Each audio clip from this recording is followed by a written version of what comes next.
자, 다음 주 우리가 중간고사 범위를 말씀드리겠습니다. 자, 교수 요목에 보시면은 WHO에서 규정한 어떤 건강 지표가 있습니다. 그 지표 보시고 특히 알파 인덱스는 무슨 뜻인지 꼭 이해를 하십시오. 그리고 교재에 들어오셔서 자, 환경 측정에 환경이라는 것이 가장 우리 인간의 생활과 밀접한 영향을 주고 있는 것이 첫째, 기온입니다. 기온, 그 다음 온도, 기온, 기습, 습도, 온도, 습도, 바람입니다. 자, 온도, 습도, 바람 중에서도 자, 기온을 측정하기 위해서는 이와 같은 백엽상을 이용을 해서 실내에서는 어떻게 측정하고 실외에서는 어떤 조건에서 측정하느냐. 그러면 측정한 그 과학적인 데이터 값은 기온으로 나타냅니다. 자, 온도를 구하기 위한 온도계가 몇 가지 종류가 있습니다. 보시다시피 자, 알코올 온도계가 있고요. 수온 온도계, 토르엔 온도계. 자, 이렇게 있을 때 일반적으로 알코올 온도는 60도 이상 고온 측정에는 부적합하다. 수온 온도계는 30도 이하 측정에는 부적합하다. 그러면은 각각 온도계의 특성에 맞게 사용을 하시는 것이 바람직합니다. 그런데 토르엔 온도계는요, 영하 95도 이상의 온도는 이렇게 30도, 60도 이런 어떤 한계도 없이 사용될 수가 있습니다. 자, 그렇기 때문에 온도계의 특징을 좀 이해를 하시고, 다음 온도를 우리가 알고 있는 온도, 섭씨 온도와 화씨 온도. 자, 섭씨와 화씨 온도의 온도 상호 변환이 가능해야 됩니다. 계산식을 쓰지 않아도 계산기를 쓰지 않고도 어느 정도 여러분들이 계산을 해낼 수가 있지 않습니까? 그러니까 식을 외운다는 건 쉽지 않습니다. 그럼 이 식이 어떻게 유도되었는지, 그로 상관관계, 화씨온과 섭씨의 그 어떤 상관관계를 좀 이해를 하시면 좋겠습니다. 다음, 온도계 종류 그냥 그림으로 보시면 되겠습니다. 그 다음에 습도입니다. 습도도 포화습도, 절대습도, 상대습도. 자, 어떤 관계에 있느냐?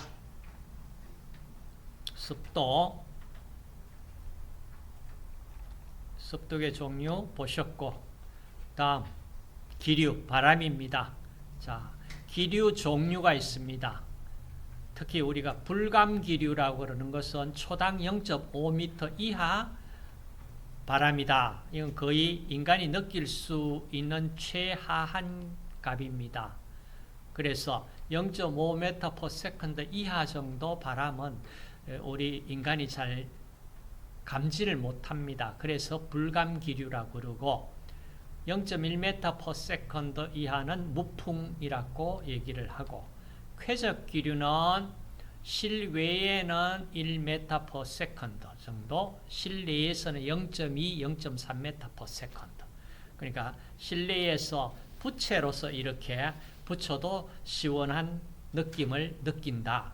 쾌적한 기류입니다. 자, 이 정도 좀 기억을 하시고, 그 다음 카타 온도계가 자, 이렇게 생겼는데, 카타 온도계 어디에 사용합니까?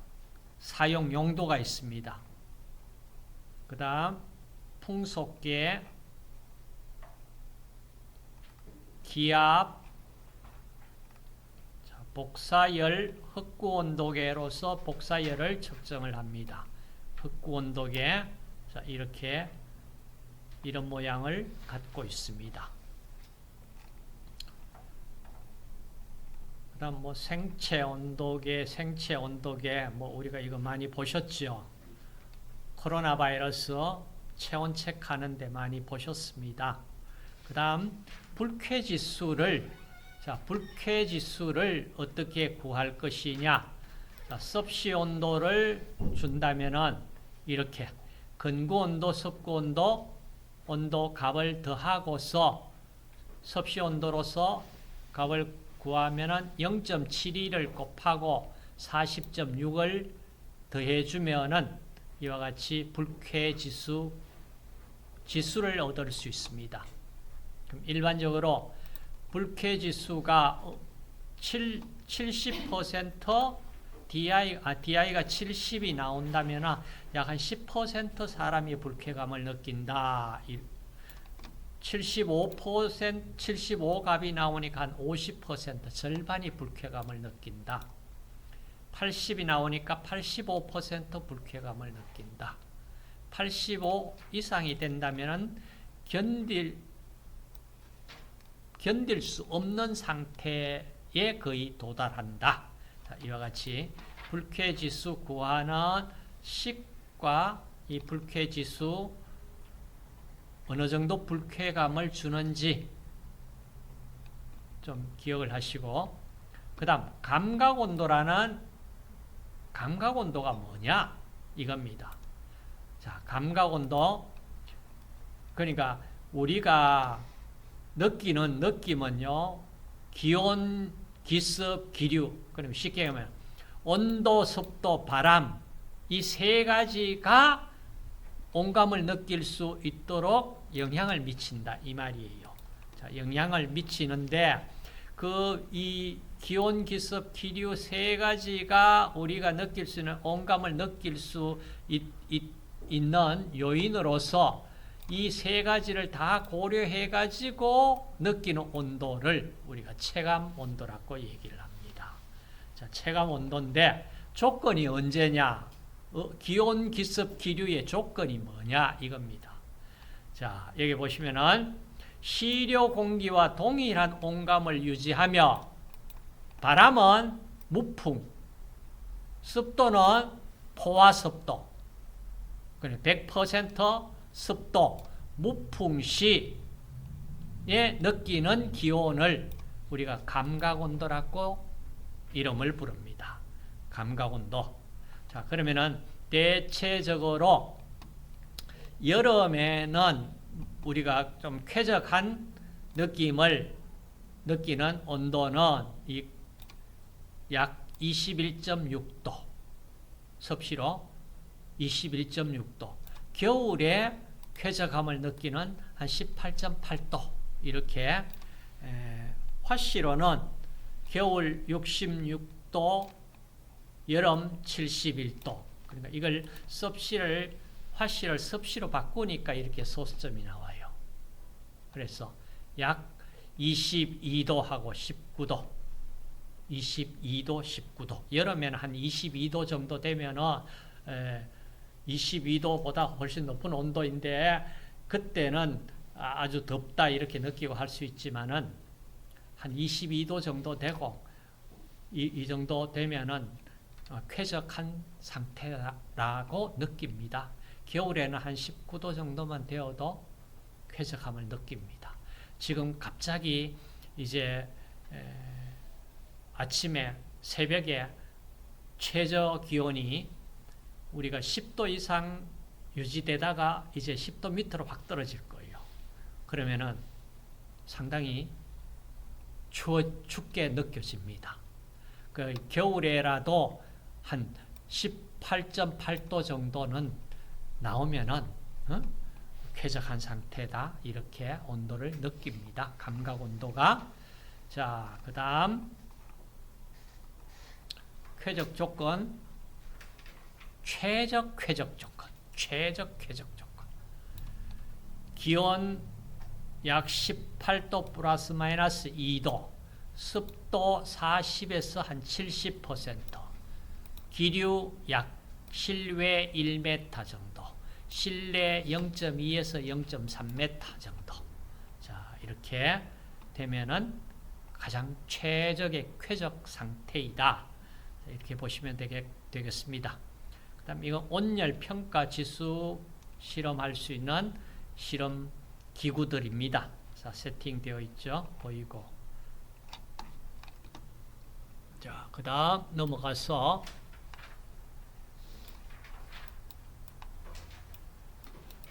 미세먼지 내용 부분.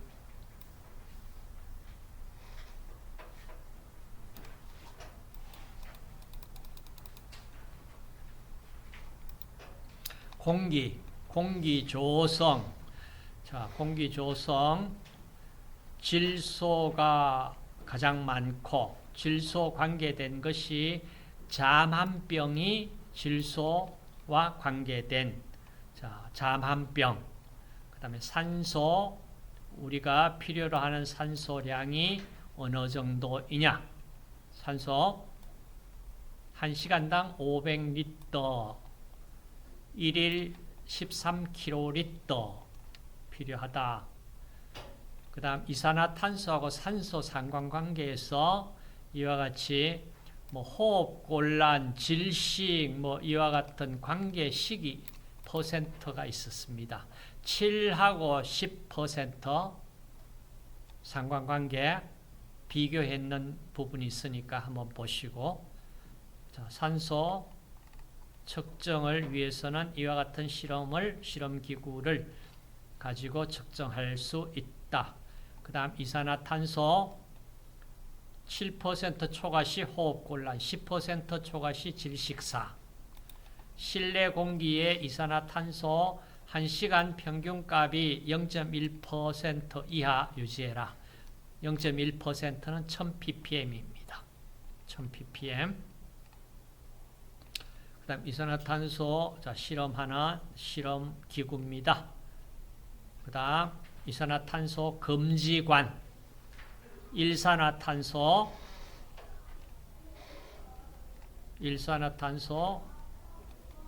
이산화황, 다른 말로 아황산 가스, 오존, 자, 먼지.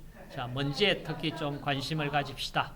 자, 먼지에 PM 얼마 이렇게 표현을 합니다. PM. 먼지 입자 지름. 자, 10마이크로메타 이하. 자, 10마이크로메타 이하, 2.5 마이크로메타 이하. 미세먼지. 자, 미세먼지 우리 인체 영향을 어떤 영향을 미치느냐. 그 다음 미세먼지가 여기에 좀 관심을 가지십시오. PM2.5 입자지름 2.5 마이크로메타 이하짜리 초미세먼지라고 우리는 PM2.5 이하를 초미세먼지라고 이름을 부르는데, 우리나라에서만 그렇게 부르고, 우리는 10마이크로메타를 그냥 미세먼지 그러고, 2.5 마이크로메타 이하는 초미세먼지 이렇게 부릅니다. 그런데 국제적으로 통용되는 것은 2.5 마이크로메타 이하를 미세먼지라고 해서 관리를 하고 있다. 그렇게 보시면 되겠고요.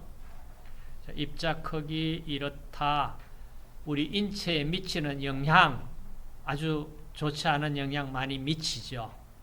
그 다음, 자, 미세먼지가 주로 어떻게 발생되느냐, 발생 원인 보시면은, 자, 1차 발생 오염물질이 빛 에너지의 자외선을 받아 가지고 산소와 2차 반응을 일으켜서 PM2.5 이하의 초미세먼지를 만들어냅니다. 그렇기 때문에 자, 이걸 여러분들이 이해를 좀 하시면 좋겠다. 그 다음 결국에는 초미세먼지가 건강에 미치는 영향, 이게 가장 우리가 관심을 좀 가져야 될 부분입니다. 자, 우리가 관심을 가진다고 해서 이걸 다 해결할 수 있는 부분은 아닙니다. 그렇지만은 정부 차원에서 정부만 할 수 있는 것도 아니잖아요. 이거는 국민들이 다 함께 노력을 해야 됩니다. 그 다음 여기 보시면은 공기 속에서도 이런 오염물질이 들어오더라도 이게 스스로 어떤 자정작용을 할 수 있습니다. 그래, 자정 능력이 있어요. 그 자정 능력을 벗어나는 오염물질이 자꾸 만들어지니까 문제잖아요. 그럼 그 자정작용에 보시면은 희석작용, 글자 그대로 희석이 바람에 의해서 오염물질이 확산이 되어가지고 흩어져 버린다. 그 얘기입니다. 그러니까 희석이 돼서 확산이나 어떤 기류에 의해서 그 다음 난류에 의해서 농도가 묽어질 수 있습니다. 이걸 우리가 희석작용이라고 얘기하자. 그 세정이라고 하는 건 글자 그대로 우리 목욕하잖아. 샤워하잖아. 그 샤워할 때 그 강우나 강설에 의해 가지고 그 공기 중에 오염물질이 이제 세척이 되어 가지고 녹아서 들어가든 그냥 뭐 사잡혀서 들어가든 자, 이렇게 세정작용으로 제거됩니다. 그 다음 산화, 산소나 오존이나 과산화수소 이런 것들에 의해서 산화될 수 있는 물질은 산화가 됩니다. 그 다음 태양광선의 자외선 영역에 빛이 살균을 할 수 있는 살균작용도 있습니다. 그 다음 교환작용이라는 것은 식물이 광합성하기 위해 가지고 CO2, 이산화탄소를 흡수를 하잖아. 그리고 자기가 산소를 만들어서 내보내주니까 이걸 이제 교환작용이라고. 이산화탄소 CO2 자기가 식물이 흡수하고 O2 우리가 필요로 하는 산소를 만들어서 내주니까 이걸 다른 말로 식물의 탄소 동화작용에 의해서 이산화탄소가 산소로 교환됐다. 이렇게 해서 이름을 교환작용이라고 이름을 불렀습니다. 그 다음 중력에 의해서 큰 입자들은 입자가 커지면은 밑으로 땅으로 떨어질 거 아니에요. 그걸 침강, 분자량이 커지면은 침강된다. 이거 중력에 의해서. 자, 이런 형태로 자정작용을 가지고 있습니다. 근데 그 자정작용 이상의 오염물질이 계속 발생되니까 문제는 거예요. 그러니까 발생되면 어떻게 그 오염물질 텐트 속에 우리가 숨을 쉬고 살아야 된다. 이겁니다. 가장 문제죠. 자, 그 다음 환기작용할 때 자, 중성대가 뭐냐? 중성대가 아래쪽에 있는 게 좋을까? 위쪽에 있는 것이 좋을까? 환기가 양호하려면 중성대는 윗천장 쪽에 가까이 있으면 있을수록 좋습니다.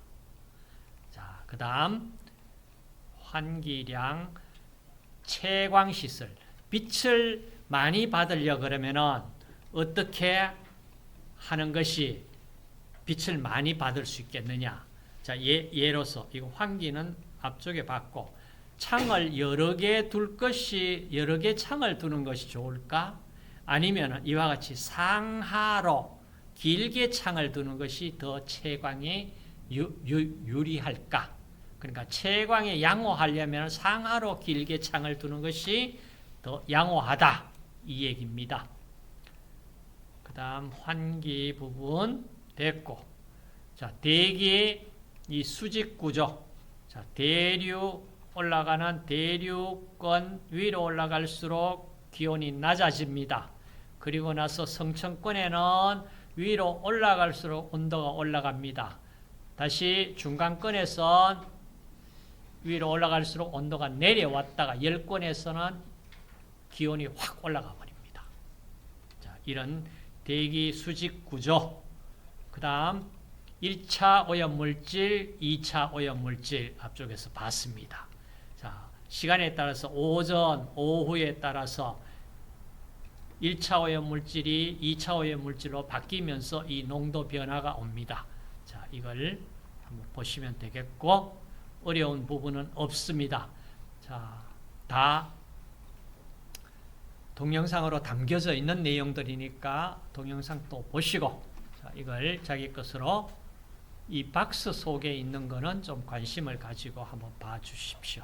그 다음 기온 역전, 이게 이제 여러분들 이해를 좀 꼭 하셔야 됩니다. 기온이 어디 위로 우리가 고공으로 올라갈수록 온도가 내려가야 됩니다.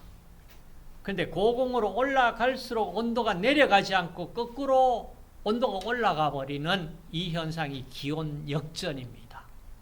자, 기온 역전이 발생되고 나니까 바로 이 문제 사고가 대기 오염 관련 사고가 날 수 있습니다. 그래서 왜 이 기온 역전이 이렇게 인체에 큰 영향을 미치느냐, 아주 좋지 않은 상황에 도달될 수 있다. 기온 역전이 무엇인가? 그 다음 이 연기 모양, 기온 역전하고 연기 모양, 이걸 한번 여러분들이 보시면은 기온 역전에 대해서 아마 이해하시기가 쉬울 겁니다. 자, 그렇게 준비해 주세요. 그 다음, 자, 팬 현상이 뭐냐? 팬 현상이 뭐냐? 이해를 좀 하시고, 그 다음, 인공지형에 의해서 와시다운 현상, 세류라고 이름을 부릅니다. 그 다음, 다운드래프트 공동현상, 이게 뭐냐? 이해하시고, 그러면 꿀뚝에서 배출되는 연기는 어떻게 꿀뚝 높이는 얼마 여기 보시면은, 자, 바람이 불더라도 연기가 바닥으로 깔려지지 않도록 이 세류 현상을 일으키지 않도록 하려고 그러면은 방지 대책으로 수직 배출 속도를 꿀뚝 높이에서 부는 바람의 2배 이상 속도로 연기를 뿜어내줘야 된다, 이 말이고요.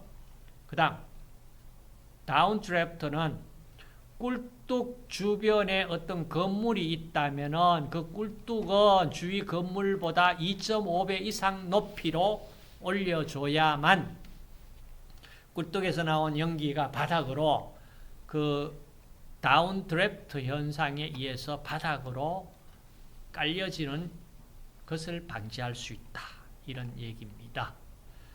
그 다음 매연 측정 방법에 대해서 이해를 좀 하시고, 그다음 매연이 몇 도, 이게 0도, 20% 되면 1도, 40, 2도, 60, 3도, 80, 4도, 100% 금댕이로 나오면은 5도, 그러니까 0도에서 5도까지 매연, 육안으로 판별할 할 수 있는 매연. 그 다음, 자, 여기서부터 이제 가스크로마토그래피가 뭐냐? 가스크로마토그래피가 자, 이렇게 생겼습니다. 분리관이 안에 들어있는 이 분리관 안에 들어가서 있는 이 박스상으로 되어 있는 온도가 일정하게 유지될 수 있도록 이 박스에 검출기 분리관 들어가 있습니다. 자, 이런 형태를 띠고 있는 분리관이 보인다. 가스크로마토그래피입니다. 가스크로마토그래피. 그 다음 액체 크로마토그래피도 있습니다만은 여기서 지금 액체 크로마토그래피는 언급이 지금 안 됐어요. 자, 공기 속에 주로 오염물질은 이렇게 바로 기체 시료로 도입을 해서 기체 크로마토그래피를 많이 사용하기 때문에 이렇습니다. 만약에 오염물질을 흡수를 시켜서 했다면은 액체 크로마토그래피도 사용할 수도 있습니다. 다음, 흑광광도법. 자, 기기 흑광광도법, 원자 흑광광도법. 자, 원자 상태에 버너가 있습니다.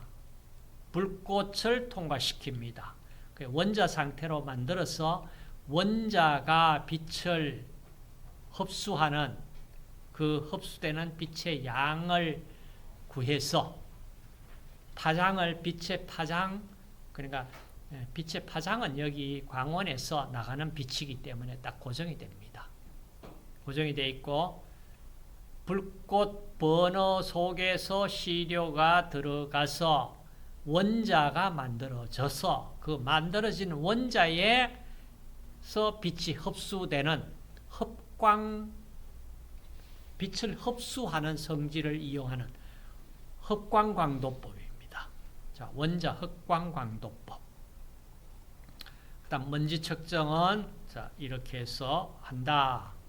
그 다음 악취는 우리 사람의 건강한 사람 5명 이상의 후각을 이용해서 악취도 자, 0에서 5도 6단계로 판정을 하겠다. 악취 기준 2도 이하이다. 그다음 대기오염 집진장치, 중력 집진, 관성력 집진, 원심력 집진. 자, 이게 무슨 원리로 여과 집진, 세정 집진, 전기 집진, 자, 이런 집진 장치가 있습니다.